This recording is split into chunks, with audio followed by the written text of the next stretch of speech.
क्योंकि अब जो होने वाला है वो ना छोटा होगा, ना सामान्य होगा और ना ही पहले जैसा होगा। इस वक्त हालात उस मोड़ पर पहुंच चुके हैं जहां से वापसी नहीं होती, जहां फैसले चेतावनियों से नहीं बल्कि एक्शन से लिखे जाते हैं। और इसी बीच बॉर्डर से जो खबर निकलकर सामने आई है उसने पूरे सिस्टम को हिला दिया है।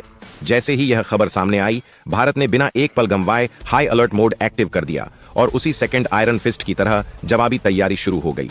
अलग अलग दिशाओं से कई एयरबेस एक्टिव हुए और भारतीय वायुसेना के लड़ाकू विमान हवा में उठ चुके हैं। माहौल अचानक बदल चुका है। जिस अपडेट को लेकर अब तक सिर्फ अंदाजे लगाए जा रहे थे, वही अब कंफर्म हकीकत बन चुकी है। और इस हकीकत के सामने आते ही भारत ने साफ कर दिया है कि अब कोई रिस्क नहीं लिया जाएगा। इस वक्त सीमा से जुड़े हर एक सेक्टर को रेड जोन में डाल दिया गया है। एयर डिफेंस नेटवर्क पूरी तरह ऑन कर दिया गया है और वो सिस्टम एक्टिव हो चुके हैं जिनकी मौजूदगी भर से दुश्मन कांपता है। खास तौर पर उस संवेदनशील इलाके में जहां भारत की भौगोलिक नस जुड़ी हुई है, वहां पर सुरक्षा की सबसे ऊंची परत खड़ी कर दी गई है। पिछले 2 दिनों से जो हलचल सैटेलाइट और रडार में दिख रही थी, अब वो शक नहीं बल्कि खतरा साबित हो चुकी है। और इसी खतरे को देखते हुए भारत ने पहले ही अपने एयर डिफेंस को वहां पूरी तरह तैनात कर दिया था, क्योंकि सीमा पार कुछ ऐसा पक रहा था जो सिर्फ बयानबाजी नहीं बल्कि किसी बड़ी चाल की तरफ इशारा कर रहा था। और इसी बीच जो सबसे चौंकाने वाली जानकारी सामने आई, उसने पूरे समीकरण को बदल दिया। सीमा से सटे इलाके में ऐसे फाइटर जेट्स की मूवमेंट रिकॉर्ड की गई जिनका वहां होना ही अपने आप में बड़ा सवाल था, क्योंकि ये वो विमान थे जो उस देश के नहीं थे जहां से उन्होंने उड़ान भरी। और यहीं से कहानी ने खतरनाक मोड़ ले लिया। जैसे ही यह पुष्टि हुई कि यह मूवमेंट सामान्य नहीं बल्कि योजनाबद्ध है, भारत ने बिना देरी किए चेतावनी दी। लेकिन जब यह साफ हो गया कि यह सिर्फ चेतावनी की भाषा समझने वाले नहीं हैं, तब भारत ने वही किया जिसके लिए वह जाना जाता है, निर्णायक और सटीक एक्शन हवा में। जैसे ही वो घुसपैठ की सीमा के करीब पहुंचे, वैसे ही भारत के एक्टिव डिफेंस नेटवर्क ने उन्हें लॉक कर लिया और पल भर में हालात बदल गए। जिन विमानों को यह भ्रम था कि वे रडार से बच निकलेंगे, उन्हें यह एहसास हो गया कि वे पहले ही देखे जा चुके हैं। और इसके बाद जो हुआ उसने पूरे क्षेत्र में सनसनी फैला दी। यह घटना सिर्फ एक सीमा उल्लंघन नहीं थी बल्कि एक बहुत बड़ी रणनीतिक साजिश का हिस्सा थी जिसमें एक से ज्यादा मोहरे शामिल थे। और अब यह साफ हो चुका है कि यह टकराव सिर्फ एक देश तक सीमित नहीं रहने वाला, क्योंकि जब तीसरा खिलाड़ी पर्दे के पीछे से सामने आता है तो मामला सीधा टकराव के स्तर पर पहुंच जाता है। और यही वजह है कि भारत ने अब सिर्फ एक दिशा नहीं बल्कि हर संभावित मोर्चे पर तैयारी तेज कर दी है। न सिर्फ पूर्वी सीमा बल्कि पश्चिमी फ्रंट पर भी चौकसी कई गुना बढ़ा दी गई है। एयर स्पेस को सीमित किया जा चुका है और साफ निर्देश दे दिए गए हैं कि किसी भी अनपहचानी उड़ान को बर्दाश्त नहीं किया जाएगा। यह फैसला हल्के में नहीं लिया गया, क्योंकि जब खतरा बहुस्तरीय हो तो जवाब भी उसी स्तर का होता है। और यही इस वक्त हो रहा है। भारत ने साफ कर दिया है कि अब यह सिर्फ निगरानी नहीं बल्कि सक्रिय नियंत्रण का चरण है। और इसी बीच जमीनी स्तर पर भी हलचल तेज हो चुकी है। उन इलाकों में जहां से खतरे की आशंका थी, वहां पर फोर्स मूवमेंट को कई गुना बढ़ा दिया गया है। स्पेशल यूनिट्स को आगे लाया गया है और पूरे कॉरिडोर पर तकनीकी निगरानी का ऐसा जाल बिछा दिया गया है कि जमीन के नीचे भी अगर कोई हलचल होगी तो वह छुपी नहीं रहेगी। ड्रोन निगरानी से लेकर हाई रेजोल्यूशन इंटेलिजेंस तक सब कुछ रियल टाइम में काम कर रहा है। और इसका मतलब साफ है कि अब कोई भी चाल अंधेरे में नहीं चलेगी, क्योंकि इस बार भारत ने सिर्फ प्रतिक्रिया नहीं बल्कि पूर्व तैयारी के साथ मोर्चा संभाला है। और जो लोग यह सोच रहे थे कि भारत को अचानक झटका दिया जा सकता है, उन्हें अब यह समझ आ चुका है कि झटका किसे लगा है।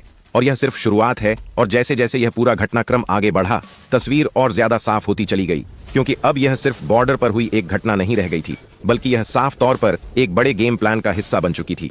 भारत की खुफिया एजेंसियां पिछले कई दिनों से जिन इनपुट्स पर काम कर रही थीं, अब वही इनपुट जमीन और हवा दोनों में एक साथ सच साबित हो रहे थे।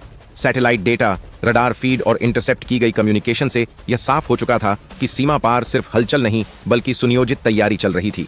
और इसी तैयारी का एक हिस्सा था बाहरी फाइटर जेट्स की एंट्री, जो यह दिखाने के लिए काफी थी कि मामला अब 2 देशों के बीच सीमित नहीं रहा। भारत ने इसी को भांपते हुए पहले ही अपनी रणनीति बदल दी थी। अब रक्षात्मक मोड से निकलकर भारत कंट्रोल मोड में आ चुका था और इसका असर हर उस सेक्टर में दिखने लगा जो इस संवेदनशील कॉरिडोर से जुड़ा हुआ है।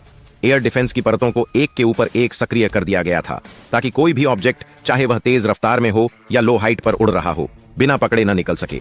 इसी बीच जमीनी मोर्चे पर भी बड़ा बदलाव देखने को मिला।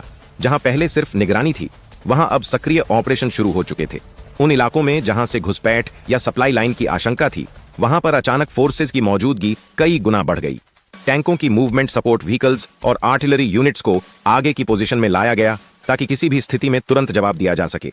यह सब यूं ही नहीं किया जा रहा था, क्योंकि इन इलाकों की भौगोलिक स्थिति ऐसी है जहां एक छोटी सी चूक भी बड़े नुकसान में बदल सकती है। और भारत इस बार कोई चूक नहीं करना चाहता था। इसी दौरान एक और अहम पहलू सामने आया जिसने पूरे मामले को और ज्यादा गंभीर बना दिया। सीमा पार से जिस तरह की बयानबाजी तेज हुई और जिस तरीके से अलग अलग मंचों पर भारत को उकसाने की कोशिश की गई, उससे यह साफ हो गया कि यह सिर्फ सैन्य दबाव नहीं बल्कि मनोवैज्ञानिक युद्ध का भी हिस्सा है। लेकिन भारत ने इस शोरगुल में उलझने के बजाय अपने कदम और ज्यादा ठोस कर दिए। भारत ने साफ संकेत दे दिया कि अब जवाब शब्दों से नहीं बल्कि जमीनी हकीकत से दिया जाएगा, और इसी नीति के तहत ड्रोन नेटवर्क को पूरी तरह एक्टिव कर दिया गया। हाई एंड सर्विलांस ड्रोन लगातार उन इलाकों के ऊपर चक्कर लगा रहे थे जहां से किसी भी तरह की मूवमेंट की संभावना थी। इन ड्रोन की खास बात यह है कि ये सिर्फ निगरानी नहीं करते बल्कि जरूरत पड़ने पर तुरंत टारगेट को निष्क्रिय करने में भी सक्षम है। और यही वजह है कि सीमा पार अचानक गतिविधियां धीमी पड़ने लगी, क्योंकि अब हर मूवमेंट पर नजर रखी जा रही थी और यह भी साफ था कि अब छुपकर कुछ भी करना आसान नहीं रहा। इसी बीच भारत के अंदरूनी सुरक्षा तंत्र को भी पूरी तरह अलर्ट कर दिया गया। सीमावर्ती राज्यों में प्रशासनिक स्तर पर भी तैयारी बढ़ा दी गई ताकि किसी भी आपात स्थिति में तुरंत रिस्पॉन्स दिया जा सके। एयर स्पेस मैनेजमेंट को रीडिजाइन किया गया और कुछ रूट्स को पूरी तरह बंद कर दिया गया ताकि किसी भी तरह की घुसपैठ की संभावना शून्य हो जाए। यह फैसला अचानक नहीं था बल्कि उस स्थिति को देखते हुए लिया गया था जिसमें एक साथ कई दिशाओं से दबाव बनाने की कोशिश की जा रही थी, और भारत ने इसी दबाव को अपने पक्ष में मोड़ने का फैसला किया। इस पूरे घटनाक्रम में सबसे अहम बात यह रही कि भारत ने कहीं भी घबराहट नहीं दिखाई, बल्कि हर कदम सोच समझकर और टाइमिंग के साथ उठाया गया ताकि सामने वाले को यह साफ संदेश मिल जाए कि अब हालात उसके कंट्रोल में नहीं है। और यह संदेश सिर्फ सीमा तक सीमित नहीं रहा बल्कि उन ताकतों तक भी पहुंचा जो पर्दे के पीछे से इस पूरे खेल को दिशा देने की कोशिश कर रही थी। अब तस्वीर यह बन चुकी थी कि अगर आगे कोई भी कदम उठाया गया तो उसका जवाब कई गुना बड़ा होगा, और यही वजह है कि माहौल लगातार और ज्यादा गर्म होता जा रहा था। क्योंकि जब एक तरफ तैयारी पूरी हो और दूसरी तरफ दबाव बढ़ता जाए तो टकराव सिर्फ समय की बात रह जाता है, और यही स्थिति अब धीरे धीरे सामने आ रही थी।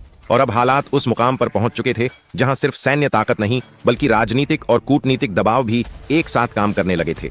क्योंकि जैसे ही जमीनी और हवाई स्तर पर भारत की तैयारियां सामने आईं, वैसे ही अंतर्राष्ट्रीय गलियारों में हलचल तेज हो गई।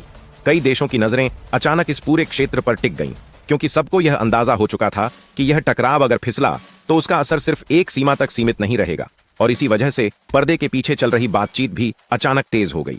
लेकिन भारत ने इस बार किसी भी बाहरी दबाव को अपने फैसलों पर हावी नहीं होने दिया, क्योंकि इनपुट साफ थे, खतरा वास्तविक था और उसकी अनदेखी की कोई गुंजाइश नहीं थी। इसी बीच सीमा पार हालात और ज्यादा बिगड़ते चले गए, क्योंकि जिस आंतरिक अस्थिरता को अब तक दबाने की कोशिश की जा रही थी वह खुलकर सामने आने लगी।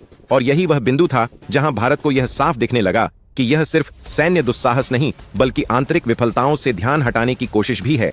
और इसी रणनीति को तोड़ने के लिए भारत ने अपने कदम और ज्यादा सटीक कर दिए। उन क्षेत्रों पर फोकस बढ़ा दिया गया जहां से लॉजिस्टिक सपोर्ट और मूवमेंट की संभावनाएं थीं। सप्लाई रूट्स पर नजर खड़ी कर दी गई और यह साफ कर दिया गया कि अब किसी भी तरह की गतिविधि बिना प्रतिक्रिया के नहीं छोड़ी जाएगी। इसी दौरान जमीनी ऑपरेशन ने भी रफ्तार पकड़ ली।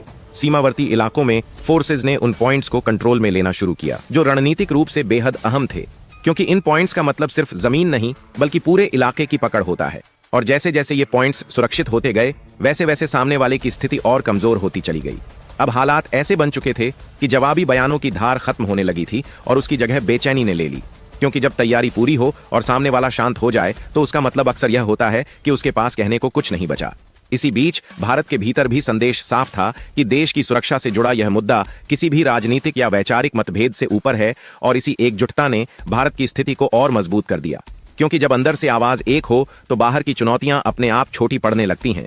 इसी एकजुटता का असर यह हुआ कि निर्णय तेजी से लिए गए और बिना किसी देरी के लागू भी हुए, और यही वह फर्क था जो इस पूरे घटनाक्रम में भारत को बढ़त दिला रहा था।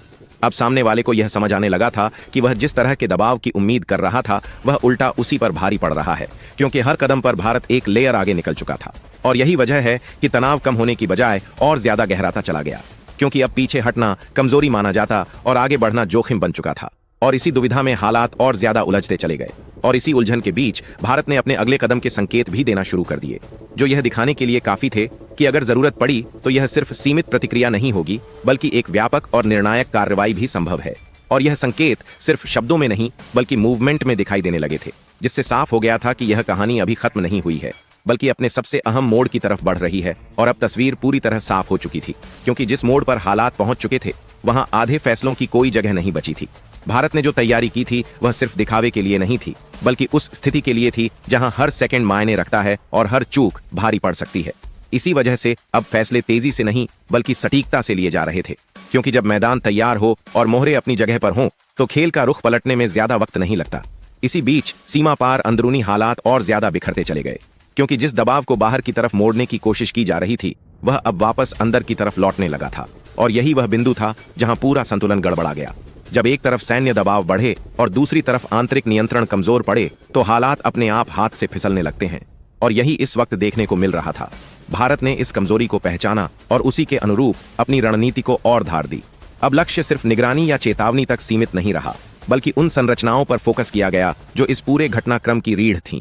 चाहे वह कमांड चैन हो या लॉजिस्टिक सपोर्ट या फिर वह नेटवर्क जो पर्दे के पीछे से पूरे खेल को चला रहा था। जैसे जैसे इन बिंदुओं पर दबाव बढ़ता गया वैसे वैसे सामने वाले के विकल्प सिमटते चले गए। और यही वह स्थिति थी जहां किसी भी तरह की गलत चाल पूरे सिस्टम को धराशायी कर सकती थी।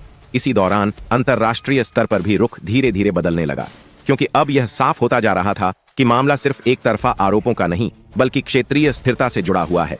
और जब स्थिरता खतरे में हो तो दुनिया आंखें मूंद कर नहीं बैठ सकती। लेकिन भारत ने किसी भी बाहरी प्रतिक्रिया का इंतजार नहीं किया, क्योंकि उसके लिए प्राथमिकता साफ थी, अपनी सीमा, अपनी सुरक्षा और अपने नागरिकों की रक्षा। और इसी प्राथमिकता के तहत अगले कदम के लिए सभी जरूरी तैयारियां पूरी कर ली गईं। अब यह सिर्फ समय का सवाल था कि आगे क्या दिशा तय होती है, क्योंकि मैदान तैयार था, ताकत तैनात थी और संदेश पहुंच चुका था।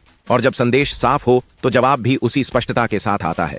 और यही वजह है कि इस पूरे घटनाक्रम में एक बात बार बार उभर कर सामने आ रही थी कि यह टकराव किसी अचानक उभरी घटना का नतीजा नहीं, बल्कि लंबे समय से जमा हो रही उन परतों का परिणाम है जिन्हें अब नजरअंदाज नहीं किया जा सकता था। और जब परतें हटती हैं तो सच्चाई सामने आती है। और इस सच्चाई ने पूरे क्षेत्र को एक ऐसे मोड़ पर ला खड़ा किया है जहां से आगे का रास्ता या तो स्थिरता की तरफ जाएगा या फिर एक बड़े टकराव की तरफ। और यह फैसला अब हालात के अगले कदम पर टिका है, क्योंकि इस स्तर पर पहुंचने के बाद पीछे हटना सिर्फ रणनीति नहीं बल्कि संदेश भी बन जाता है।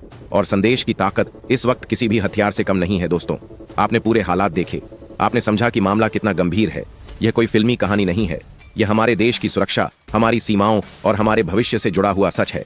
और ऐसे समय में अगर आप सिर्फ चुपचाप वीडियो देखकर निकल जाते हैं तो सोचिए, क्या यह हमारे उन जवानों के साथ न्याय होगा जो दिन रात सरहद पर खड़े हैं? आप लोग नाच गाने की वीडियो को मिनटों में लाइक शेयर कर देते हैं, लेकिन जब बात अपने भारत की आन बान शान की आती है तब उंगली रुक जाती है।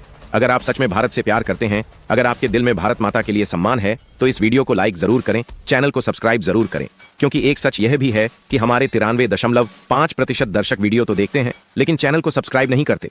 और अगर आप उन लोगों में से हैं जो भारत माता को दिल से मानते हैं तो अभी इसी वक्त सब्सक्राइब का बटन दबाइए और कमेंट बॉक्स में एक ही लाइन जरूर लिखिए, भारत माता की जय, ताकि हमें भी पता चले कि यह आवाज सिर्फ हमारी नहीं बल्कि पूरे देश की है।